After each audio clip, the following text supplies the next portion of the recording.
पिंपरी चिंचवड शहर के विकास की बुलंद आवाज विधायक अमित गोरखे ने बजट सेशन में 36 विषयों पर सवाल पूछकर सरकार का ध्यान आकर्षण कराया। इसी के साथ सवाल पूछने में अमित गोरखे सबसे आगे रहे। राज्य के हाल ही में खत्म हुए बजट सेशन में पिंपरी चिंचवड शहर से जुड़े मुद्दे उठाए गए। न सिर्फ मुद्दे उठाए गए हैं, बल्कि मुख्यमंत्री श्री देवेंद्र जी फडणवीस से पॉजिटिव एक्शन प्लान और फंड का पक्का भरोसा भी मिला है। विधायक अमित गोरखे ने आज आयोजित एक प्रेस कॉन्फ्रेंस में ये जानकारी दी।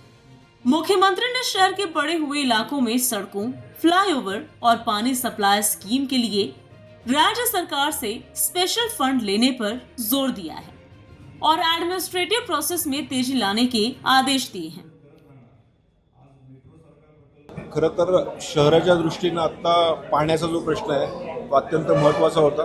त्याचबरोबर या ठिकाणी पुणे जिल्ह्यामध्ये ज्या पद्धतीने स्पा सेंटर चालले त्याच्यावर धोरण निर्मिती झाली आणि त्याच्यावर काही धाडी पडल्या आणि महाराष्ट्राच्या दृष्टीने अत्यंत महत्त्वाचा जो विषय होता की आज गोरगरिबांना स्मशानभूमी मिळत नाही, त्याच्यावरही आपण सगळ्या इलेक्ट्रॉनिक्स मीडियानी त्याच्यावर आपण त्या बातम्या लावल्या आणि त्याच्यावरही धोरण झालं, समिती गठीत झाली।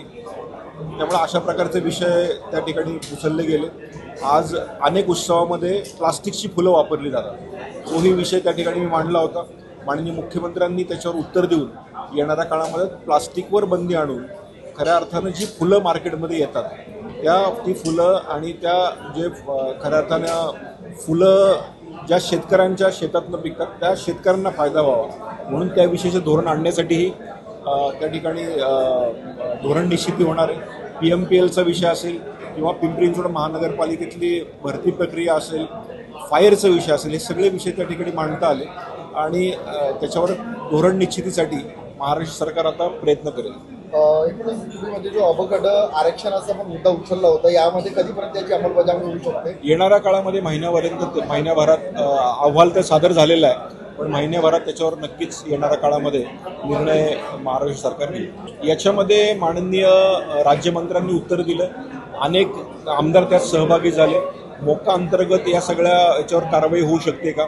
आणि एकच मालक एक स्पा बंद झाल्यानंतर दुसऱ्या नावाने उघडतो, त्यामुळे त्या मालकावरच कारवाई करून जर अशा प्रकारचे स्पाची चेन्स बंद करण्यात येईल का, असे सगळे विषय त्या ठिकाणी बोलले गेले आणि माननीय गृहराज्यमंत्र्यांनी सांगितल्याप्रमाणे लवकरच या विषयात बैठक लावून याविषयीचं धोरण आम्ही लवकरात लवकर जाहीर करू अशी त्यांनी ग्वाही दिली। त्यामुळे येणाऱ्या 6 महिन्यात ते धोरण झालं पाहिजे। चाकणमध्ये काही निष्पाप महिलेचा मृत्यू झाला होता भटक्या कुत्र्यांच्या हल्ल्यामध्ये, त्याविषयी काही धोरण वगैरे येणार आहे का? कारण की प्रत्येक शहरामध्ये भटक्या कुत्र्यांची जो प्रश्न आहे तो अतिशय हा प्रश्न खूप गंभीर आणि मोठा आहे आणि प्रत्येक विधानसभेमध्ये विधान परिषदेमध्ये हा विषय गाजतो, पण जी झालेली आपल्याकडची घटना अत्यंत दुर्दैवी आहे म्हणून मी त्या ठिकाणी मागणी केली की त्या गरीब महिलेला जी नांदेडवरून इकडे उदरनिर्वाहासाठी आली होती तिला किमान 10 लाख रुपये तरी मिळावे, पण येणाऱ्या काळामध्ये याच्यावर धोरण व्हावं। सुप्रीम कोर्टाने माझ्या माहितीनुसार एक निर्णय दिलेला आहे की अशा प्रकारच्या ज्या डॉग्स आहेत त्यांना एकत्र करून त्यांचं एक संगोपन केंद्र उभारलं पाहिजे। त्याच्यावर येणाऱ्या काळात महानगरपालिका काय कारवाई करणार आहेत हेही येणाऱ्या काळामध्ये आपल्या सगळ्या नगरसेवकांनी जीबीमध्ये विषय घेऊन सुप्रीम कोर्टाच्या निर्देशाप्रमाणे या भटक्या कुत्र्यांना एकत्रित करून त्यांचं संगोपनासाठी महानगरपालिका काय करणार आहे हे विचारणं गरजेचं आहे। याला खऱ्या अर्थानं प्रशासन जबाबदार आहे। जर अशा प्रकारे जर होत असेल तर मला असं वाटतं की असं कुत्रे जर सोडत असेल तर ते वस्त्यांमध्ये न सोडता खऱ्या अर्थानं ते लांब जंगलांपर्यंत सोडले गेले पाहिजे, पण असं घडलं असेल याची पण आपण चौकशी करू।